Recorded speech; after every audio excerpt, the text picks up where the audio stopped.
महाकुंभ 2025, जब आस्था के सैलाब में बह गई जिंदगियां।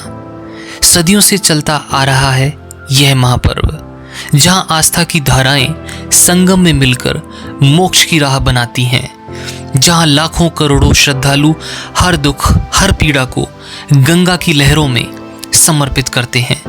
लेकिन इस बार आस्था के इस महासागर में कुछ ऐसी लहरें उठी जिन्होंने खुशियों को मातम में बदल दिया। 29 जनवरी 2025 मौनी अमावस्या का पावन दिन, संगम नोज पर उमड़ा जन सैलाब। हर कोई बस एक ही चाह लेकर आया था, मोक्ष की प्राप्ति।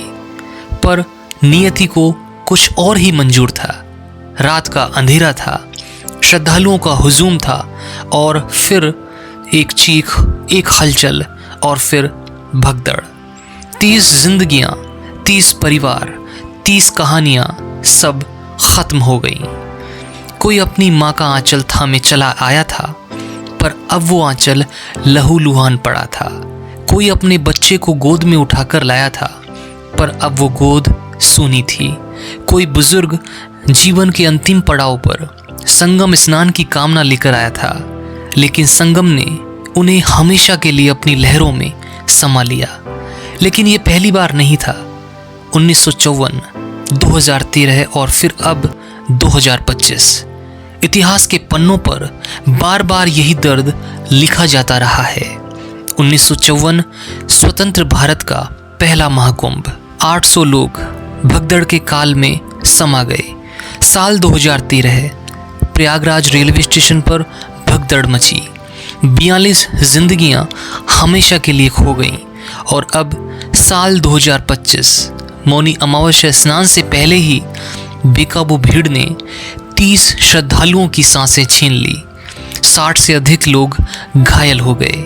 आखिर कब तक आस्था के नाम पर, कब तक जिंदगियों की बलि चढ़ती रहेगी? क्या मोक्ष की कामना के लिए हमें अपनी सांसों को दांव पर लगाना होगा? 144 वर्षों बाद आया ये महाकुंभ, लेकिन क्या हमने बीते हादसों से कुछ सीखा? क्या सुरक्षा के इंतजाम काफ़ी थे, या फिर व्यवस्था भीड़ के सैलाब के आगे एक बार फिर बोनी पड़ गई? यह सवाल, यह दर्द, यह आंसू शायद अब कभी न थमे। अगर आप कुंभ में जा रहे हैं तो कृपया अपनी सुरक्षा का ध्यान रखें।